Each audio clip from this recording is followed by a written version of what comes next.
13장 베텔의 제단이 무너지다.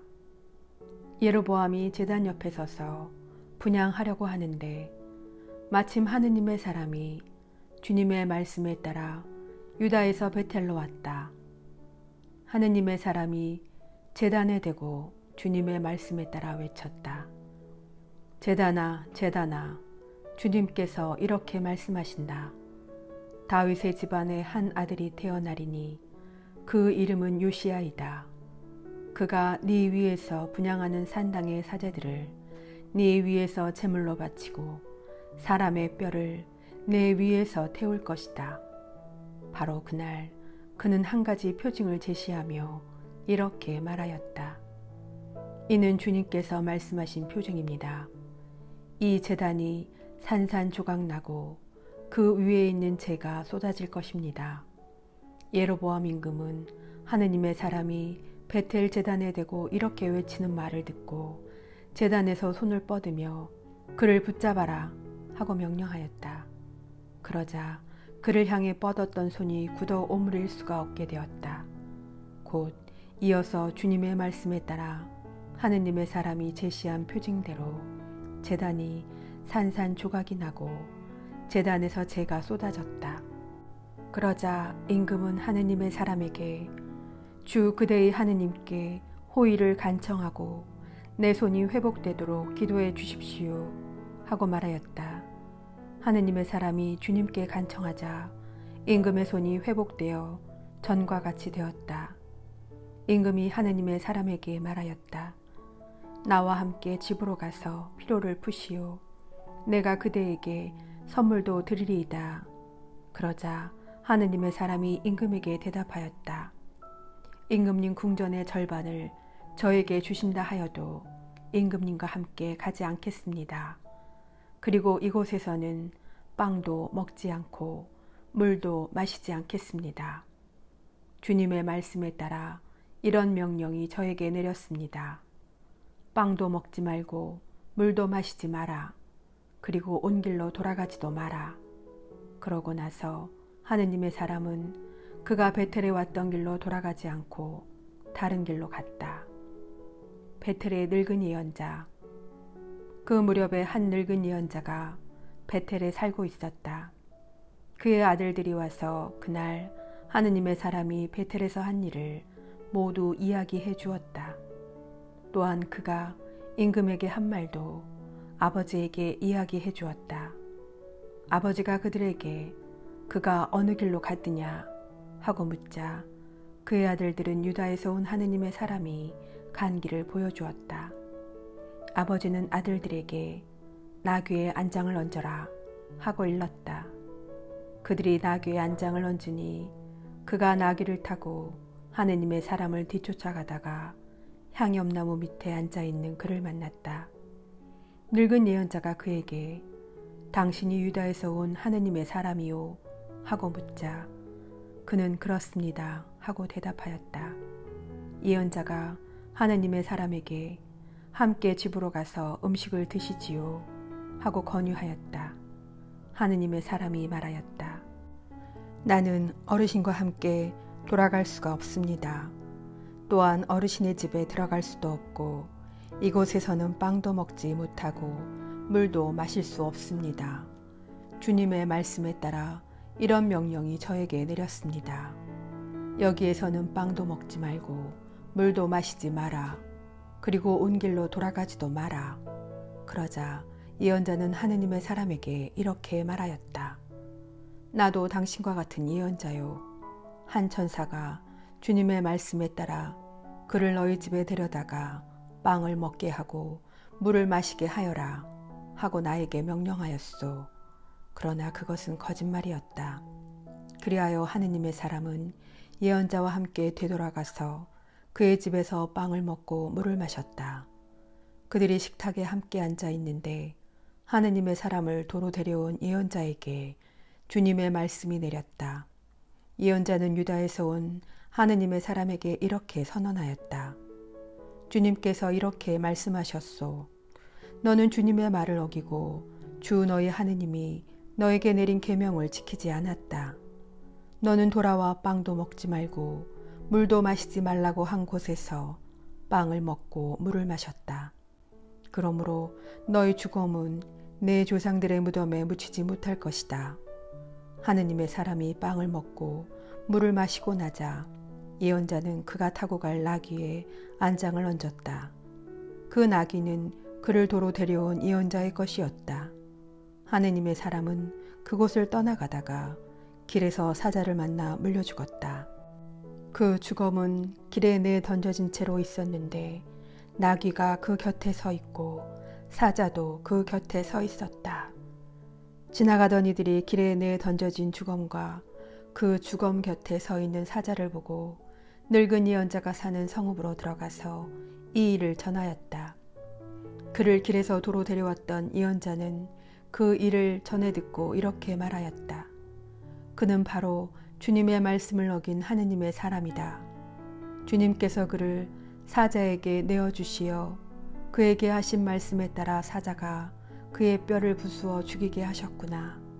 그러고 나서 예언자가 아들들에게 나귀에 안장을 얹어라 하고 이르자 아들들이 안장을 얹었다. 그는 가서 길에 내 던져진 죽음과 그 죽음 곁에 서 있는 나귀와 사자를 발견하였다. 그런데 사자는 죽음을 먹거나 나귀의 뼈를 부수지 않았다. 예언자는 하느님의 사람의 죽음을 들어 나귀에 얹고 그것을 옮겨왔다. 늙은 예언자는 성읍으로 들어와 곡을 한 뒤 그를 묻어주었다. 예언자가 그의 죽음을 자기 무덤에 묻자 사람들이 아이고 내 형제여 하고 곡을 하였다. 그를 묻은 뒤에 예언자는 아들들에게 이렇게 말하였다. 내가 죽거든 이 하느님의 사람이 묻힌 무덤에 나를 묻어라. 그리고 그의 뼈 곁에 내 뼈를 놓아라. 그가 주님의 말씀에 따라 베텔에 있는 제단과 사마리아 성읍들에 있는 모든 산당을 두고 선언한 말이 반드시 이루어질 것이다. 이런 일이 있은 뒤에도 예로보암은 그의 악한 길에서 돌아서지 않고 또다시 일반 백성 가운데에서 산당의 사제들을 임명하였다. 그는 원하는 사람은 누구에게나 직무를 맡겨 산당의 사제가 될 수 있게 하였다. 예로보암 집안은 이런 일로 죄를 지어 마침내 멸망하여 땅에서 사라지게 되었다. 14장 예로보암의 아들이 죽다. 그때 예로보암의 아들 아비야가 병이 들자 예로보암이 아내에게 말하였다. 자, 당신이 예로보암의 아내라는 것을 알아보지 못하게 변장하고 실로로 가시오. 그곳에는 아이야라는 예언자가 있는데 그가 바로 나에게 이 백성을 다스리는 임금이 될 것이라고 일러준 사람이오. 빵 10덩이와 과자 몇 개와 꿀 한 단지를 가지고 그에게 가시오. 아이에게 무슨 일이 일어날지 그가 알려줄 것이오. 예로보암의 아내는 이 말대로 하고 일어나 실로를 향하여 나섰다. 그가 아이야 집에 이르러 보니 아이야는 나이 탓으로 눈이 침침해져 볼 수가 없었다. 그런데 주님께서는 아이야에게 미리 말씀해 두셨다. 예로보암의 아들이 병들어 그 아내가 아들의 일로 너에게 문의하러 오고 있다. 그가 오거든 이러이러하게 대답하여라. 그가 올 때는 다른 여자인 채 할 것이다. 아이야는 그 여자가 문에 들어설 때 발소리를 듣고 이렇게 말하였다. 예로보암의 부인이시여 들어오십시오. 그런데 어찌하여 당신은 다른 여자인 채 하십니까? 저는 당신에게 나쁜 소식을 전할 임무를 맡았습니다. 예로보암에게 가서 말씀하십시오. 주 이스라엘의 하느님께서 이렇게 말씀하십니다.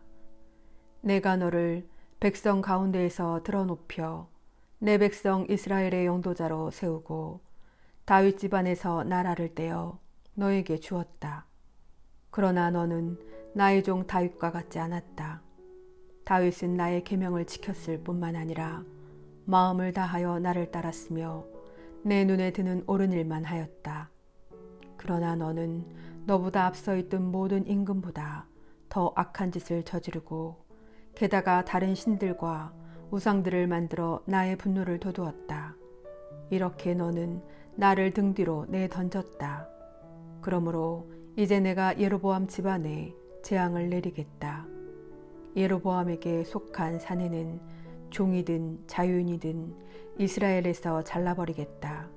그리하여 똥거름을 말끔히 치우듯이 나는 예로보암 집안을 치워버리겠다. 예로보암에게 딸린 사람으로서 성 안에서 죽은 자는 개들이 먹어치우고 들에서 죽은 자는 하늘의 새가 쪼아 먹을 것이다. 주님이 그렇게 말하였다. 부인은 이제 집으로 돌아가십시오. 부인의 발이 성읍에 들어서자마자 아이는 죽을 것입니다. 온 이스라엘이 그를 위하여 곡을 하고 그를 묻을 것입니다. 예로보암에게 딸린 자 가운데 그 아이만 무덤에 갈 수 있을 것입니다. 예로보암 집안에서 그 아이만 주 이스라엘의 하느님께 좋게 보였기 때문입니다. 주님께서는 이스라엘을 다스릴 다른 임금을 일으키실 터인데 그가 예로보암 집안을 잘라버릴 것입니다. 주님께서는 이스라엘을 찌셔서 갈대가 물속에서 흔들리는 것처럼 만들어 놓으실 것입니다. 주님께서 그들의 조상들에게 주신 이 좋은 땅에서 이스라엘을 뽑아 그들을 유프라테스 강 저쪽으로 흩어버리실 것입니다. 그들이 아세라 목상들을 만들어 주님의 분노를 도두었기 때문입니다. 예로보암이 혼자만 지은 것이 아니라 이스라엘까지도 죄짓게 한 그 죄 때문에 주님께서는 이스라엘을 넘겨버리실 것입니다. 예로보암의 아내는 일어나서 그곳을 떠나 티르차로 돌아갔다. 그가 집 문지방에 들어서자마자 아이가 죽었다. 온 이스라엘은 그를 묻고 그를 위하여 곡을 하였다. 주님께서 당신 종 아이야 예언자를 통하여 하신 말씀대로 그대로였다. 예로보암이 죽다. 예로보암의 나머지 행적, 곧 그가 전쟁을 어떻게 치르고 나라를 어떻게 다스렸는지에 관해서는 이스라엘 임금들의 실록에 쓰여 있다. 예로보암이 다스린 기간은 22해이다. 그가 자기 조상들과 함께 잠들자 그의 아들 나답이 그 뒤를 이어 임금이 되었다. 르호보암의 유다 통치. 한편 유다에서는 솔로몬의 아들 르호보암이 다스리고 있었다. 르호보암은 41살의 임금이 되어 주님께서 당신의 이름을 두시려고 이스라엘의 모든 지파에서 선택하신 도성 예루살렘에서 17해 동안 다스렸다. 그의 어머니의 이름은 나아마인데 암몬 여자였다. 유다도 주님의 눈에 거슬리는 악한 짓을 저질렀다. 그들이 지은 죄는 자기 조상들이 지은 모든 죄보다 더 커서 주님의 격정을 불러일으켰다. 그들 역시 높은 언덕과 푸른 나무 아래마다 산당과 기념 기둥과 아세라 목상들을 세웠다. 또한 그 땅에는 신전 남창들이 있었다. 그들은 주님께서 이스라엘 자손들 앞에서 쫓아내신 민족들의 온갖 역겨운 짓을 그대로 따라하였다. 르호보암 임금 제5년에 이집트 임금 시삭이 예루살렘에 올라와서 주님의 집에 있는 보물과 왕궁의 보물을 가져갔다. 모조리 가져가 버렸다. 또한 솔로몬이 만든 금 방패도 모두 가져갔다. 그러자 르호보암 임금은 금 방패 대신 청동 방패들을 만들어 왕궁 대문을 지키는 호위 군사들의 손에 그것들을 맡겼다. 임금이 주님의 집에 들어갈 때마다 호위 병사들은 그 청동 방패를 들고 있다가 다시 호위 대실로 가져다 두곤 하였다. 르호보암의 나머지 행적과 그가 한 모든 일은 유다 임금들의 실록에 쓰여 있지 않은가. 르호보암과 예로보암 사이에는 늘 전쟁이 있었다. 르호보암은 자기 조상들과 함께 잠들어 다윗성의 조상들과 함께 묻혔다. 그의 어머니 이름은 나아마인데 암몬 여자였다. 그의 아들 아비암이 그 뒤를 이어 임금이 되었다.